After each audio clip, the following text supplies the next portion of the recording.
Welcome to another edition of the Giants Huddle podcast, brought to you by Citizens, the official bank of the Giants. I am John Schmeelk, joined by the executive director of the Panini Senior Bowl, Drew Fabianich. What's going on, man? How are you? Beat down.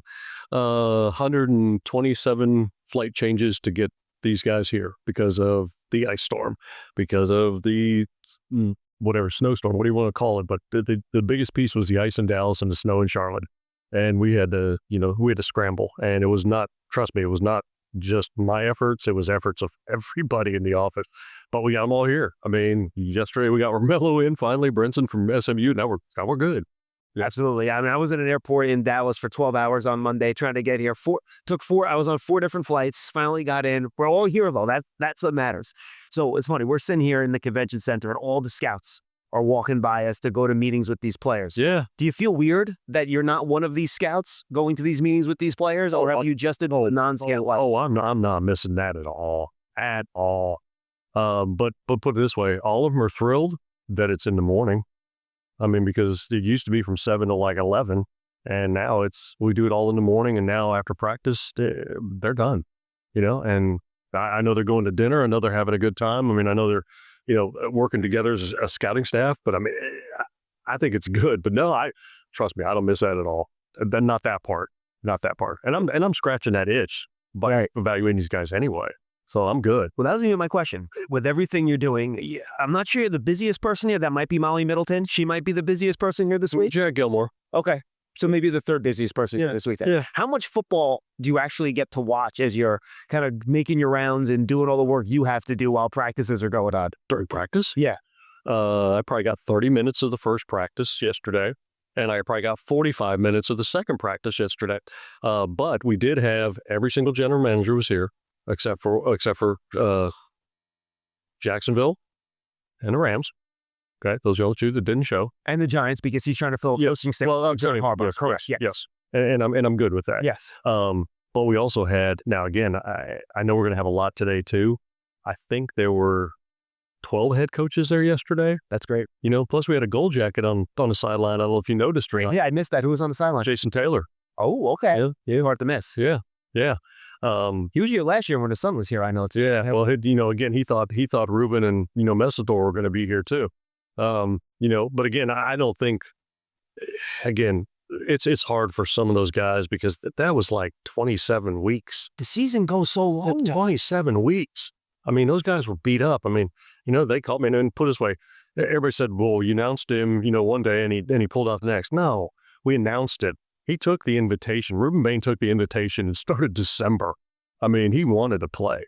I mean, I recruited the kid at Auburn. I mean, and I know him really well. I mean, know the family. I mean, he's a competitor. He's a warrior. He just told me, he said, look, Fabe, he said, I'm so beat up. He says, I can't even see straight. He said, I just want to heal for a little bit. I was like, dude, I said, I'm fine. So. No, absolutely. It's funny. I was talking to Kalen Black yesterday, and I was talking to him, I'm like, how you doing this? Like, you're a running back. And you still came here? I wouldn't blame any of the Indiana guys, Miami guys, even some of the other guys that went far in the college football playoffs. It's so tight. It stinks. You love to have them here to watch them, but you understand at the same time. Yeah, and again, I'm kind of in the mindset of Dan Lanning. I think that was a phenomenal idea. Making sure that they're done before the portal even starts and having it done by January 1. We used to do that. I mean, wasn't it like New Year's Day bowl games were like the last ones, right? That's right. I mean, I know we're doing this for money's sake, and I get that, but it can be pushed up. I mean, and put it this way, how many of those bowl games actually have any players that actually had played during the season in them anymore? They don't play. You're right. They don't play. So push the bowl games to the start in August, sprinkle it however, rotate teams, whatever, but then push the season up and then have it end by January 1. And then guess what? Then your calendar's not screwed up, and you're not, put it this way, you're not in a national championship game trying to get players to come into your building. My God, I mean, Indiana and Miami, that would be so hard. You're setting up official visits with guys to come in your building when you're still in practice for the national championship. Yeah. I mean, how messed up is that?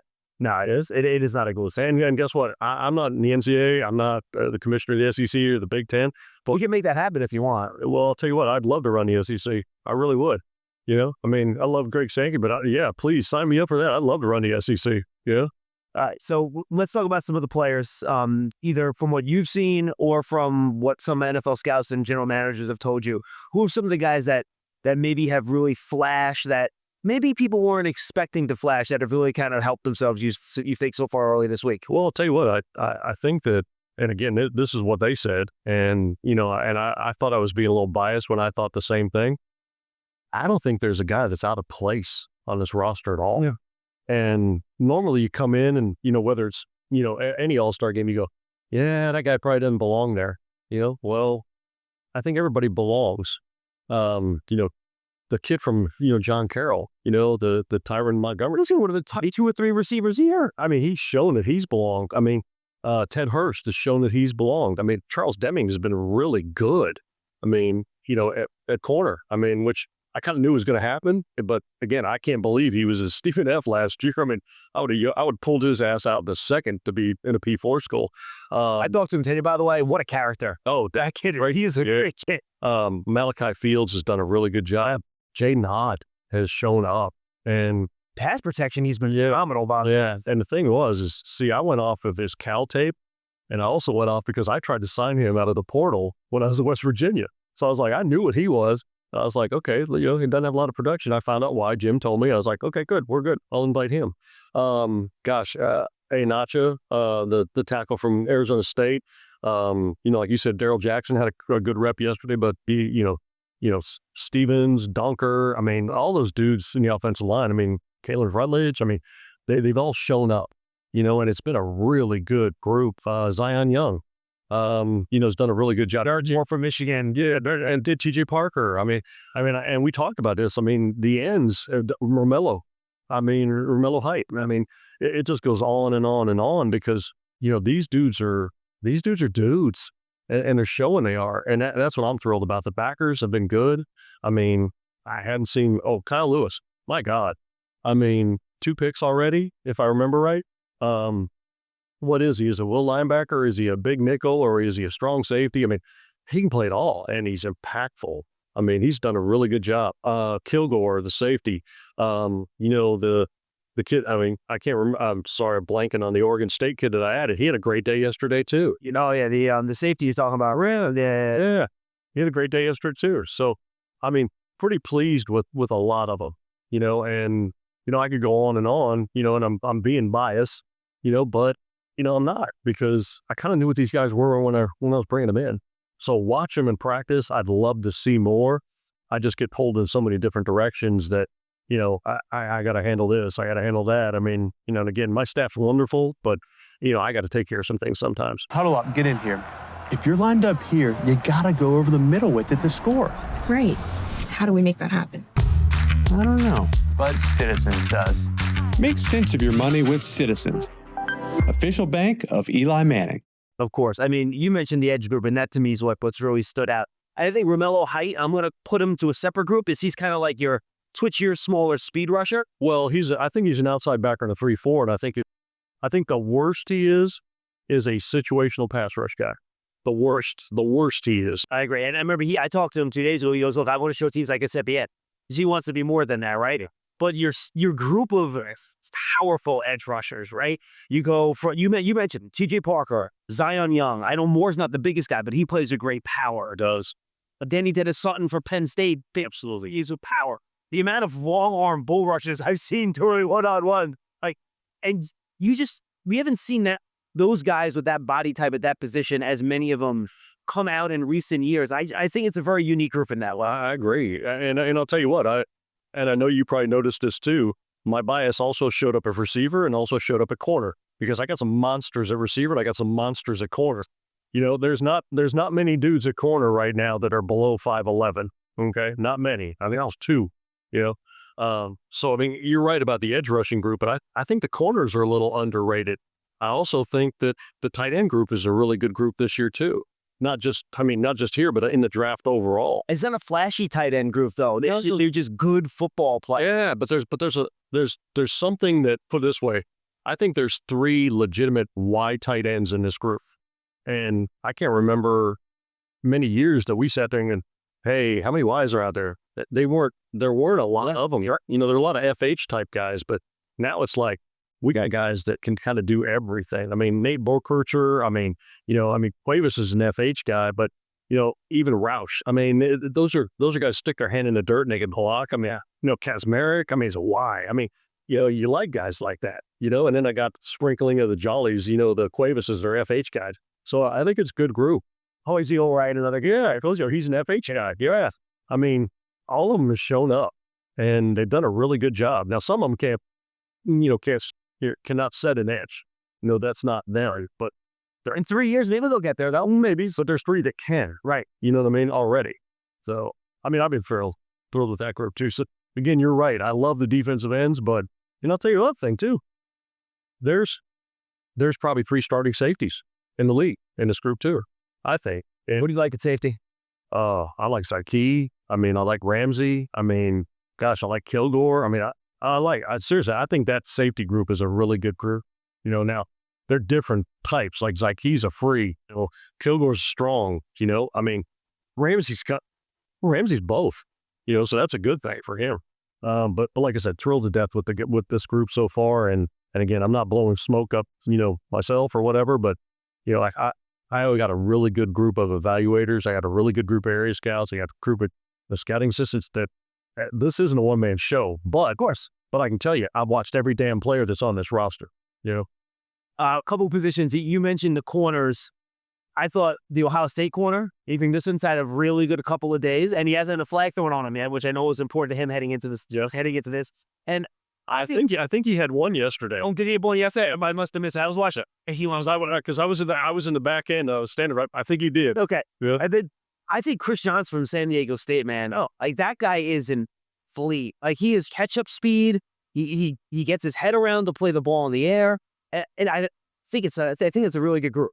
I think that, like you said, what makes Chris Johnson good, and again, I loved his tape. He matches routes really well. He's got a really good instinct about, just reading hips and playing off of hips really well. I mean, Demings has played well. I mean, gosh, Colin, he's Stanford, he's played well. I mean, again, I didn't really see a guy that, you went like, he had a bad day. I mean, most of them had pretty good days. Really had. TJ Hall's had good week. Yeah. Again, I got a lot of monsters out there. Ephesians, Ephesians has done a really good job too. He's 6'4". And he's a big guy. Yeah, yes. And again, there's my bias. All right, let's talk about the wide receiver groups. I think it's a good mix, right? You have a number of monsters, the Malachi Fields, Jacoby Lane from USC. And then you have a bunch of smaller guys that can separate, right? I think Kevin Coleman from Missouri's had a really nice. Kevin Coleman has been uncoverable. No one has been uncovered. No, not one person. He put it this way, he's made a case for him to be a starting slot in the NFL. Hands down. It's not even close. Because seriously, nobody's covered him yet. Nobody. And both LSU receivers have shown their quickness and their speed. And I know we talked about him earlier, but that Tyron Montgomery, man, like his first rep in one-on-ones, I believe, was against Colton Hood, who could be a first-round pick, right? No, Colton will be a first-round pick. He breaks him off on a little comeback on the sideline. Hood's still running back. He's coming in. He caught a deep pass on Johnson yesterday, where Johnson played good coverage, but Montgomery just made the play. Yeah. Like, his ability to separate, contested catches, a little bit of everything. I know we used to coaches and GMs coming out of John Carroll, but he's a player. Oh, he's a player. And it wasn't me. Those guys identified him at the American Bowl, and I just pulled him because they called me, this guy's for real. So I watched him, and I was like, yeah, he really is for real.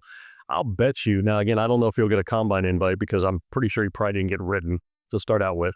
Well, he might get one now. We'll see. I'll bet he goes 42 in a vert. I'll bet you he does. I saw him just, just bounce. And again, that's what I always tell people. That's what I'm always looking for. Just kind of got bounce. Just that easy athletic ability. He's got burst, he's got quickness, and everything else. He's got separation quick. I like the player, and he's proved he belonged like day one. And I'm thrilled for him because it's a hell of a story too. My God, he was an LSU basketball commit, and he had to not go because his mother got ill, right? I think his mother passed, this year, if I remember right, just hearing, the backstory. And the kid went to John Carroll and, did a really good job and, gets an invite to the American Bowl, which they did a great job identifying Scott Phillips, director down there. Great job. I mean, because I didn't know about him until then. I didn't. I'm not, and again, I'm not taking credit for it at all because I don't. It's not me. Yeah, I mean, It was them, of course. But I did watch the tape, and I was like, yeah, he's real. Let's go. You know. the other guy jumped out at me, who I did not watch before I got here, Caleb Douglas, who's 6'3". The way he gets in and out of breaks at that height, it's something a little bit different that you don't see from guys that usually are that long. Yeah, him and Ted Hurst. Correct. I mean, both of them. Hurst has been great. I mean, they're both long, but like you said, it's hard for guys with that long of limbs to get in and out of their breaks, well. But those guys sink well. They're flexible. They're not tight, and they got good foot speed in and out, which helps, because normally those guys are long striders that take them a while to, turn them over. But, they both been good. I mean, Ted Hurst has, shown that he belongs too. I mean, it's not even, like I said, I kind of knew that was coming, but I can't take credit for him either. Drew Hughes, that was one of my area scouts. Now he's at Florida with John Summerall, which is a great move for him. A great move for John too. He just told me, he's like in October, he says, I really like this guy. And I go, I hadn't watched him yet, And he goes, make sure you do. And sure enough, I went in the next day and I was like, Drew, nicely done, dude. I was like, and he was, and again, I'm not bashing them, but they weren't a very good football team. I mean, 1-11. I mean, yeah, but he was productive. Yeah, of course. And dude, he can run. I mean, I'm going to bet 4.53 right in there. He can run. I mean, for a long guy that can run. I mean, and like you said, I mean, the big monsters and, Caleb, I love. I mean, I invited him quickly. The only guy, we're only missing one guy from Texas Tech. One guy. That's it. And that's Bailey. And I half-ass expected that coming. So, but it's been good though. If you want to know how to manage 2 minutes of crunch time football, I'm your man. But if you're wondering about a long-term financial plan, you should talk to Citizens. Hey, I can also talk lawn care. I'd like to learn about a mowing routine. Yes, I knew I could help. Make sense of your money with Citizens. Final question. I was down there with you watching O-line, D-line one-on-ones yesterday. Things got a little hot. Guys are competing a little bit. So where do you draw the line? Because I think you want the guys to compete. You want them to really want to beat the other guys, talk a little trash, get into it. But towards the end, there was a little extracurricular stuff. You probably want to avoid that. So how do you try to keep the enthusiasm, keep the energy, but also try to limit anything extra that might take away from the practice? Well, because what I tell them is, I mean, I want them to protect each other, because again, and that's not protecting each other. I mean, I get the whole, I'm going to compete, but don't take it to that point. I mean, yeah, if you got your ass kicked, take it like a man, line up the next rep, grab the same guy. You can double the rep up. They do that all the time. We saw that with Darryl Jackson and the Iowa kid. Where Jackson put him right on his keister. Yeah. And then the Iowa came back, pulled him right down on the next one, and that's how you do it. That's how you do it. And they both, right after that, both tapped each other up. Yep, correct. And again, I was not surprised you weren't either. I go, yeah, that's Iowa. I mean, that's just how they operate. I mean, and Coach Ferentz has always had great offensive linemen. I mean, they're always well coached, and they always have the same damn demeanor, and they're all tough guys. I mean, like gritty, tough. I mean, so I wasn't surprised at all. Stevens and Dunker ran a couple double teams in those run drills. They were moving guys 10 yards out of the field. And you could tell they worked together before. Absolutely. I mean, yeah. I could tell these guys, I said, just protect each other. That's the bottom line. I mean, don't take that shot, because I want everybody to walk out of here healthy. I do. And that's what I've told the agents. That's what I've told everybody. I mean, there's a reason why the roster is as big as it is, because they're only going to get 15 snaps in the game. Right. That's it. They get more reps. Play a quarter, right? They get more reps in one day of practice than they will in the other part of it. Yeah. Final question. I told you the last one was final. I lied. Yeah, you said it was fine. I know. I lied to you. Sorry. We talked about how great the edge group is, and you mentioned the guy's name before. The one guy that's been able to block him all week is the Iona Shore kid out of Arizona State. He's been phenomenal. Yeah. I think in terms of the offensive lineman, I think the Washington offensive lineman has been good too. He's playing guard and center for the first time in his life. I talked to him a couple days ago. W. Lemieux playing center for the first time too. Oh, I didn't realize it was the first time he's going to center also. That Iona Shore, man, he's very talented. Yeah, I'm glad you pronounced it, because I still haven't pronounced it right. I went through it with somebody about 4 times yesterday to finally get it right, so don't feel bad. And what's funny is that he doesn't have a lot of football background. No, he does not. And he's raw, but man, he's long, he's athletic. I mean, and his posture has gotten so much better. He's not over his toes. He's not losing his balance. I mean, and his sets have been really good. And he's starting to understand how to use his length, and it's nice to see. I mean, and whoever's working with, I think he might be working with, Duke, in Dallas. O-line mastermind. Yeah. I think he may be working with Duke. And again, I hope that's the case. I mean, you give him credit where credit's not due, but he's done a really good job. He really has. 34.5-inch arms. Yeah, no doubt. And the average is what for an offensive lineman or an offensive tackle? Or tackle. I'll say what 33.5. 34. 34. Okay. 34. Yeah, that's the median. So, yep, he fits right in, and he looks good. Drew, this is a pleasure, man. Good luck the rest of the week. Thank you so much for the time. That was the Giants Huddle podcast, brought to you by Citizens. Drew Fabianich, the Executive Director of the Panini Senior Bowl.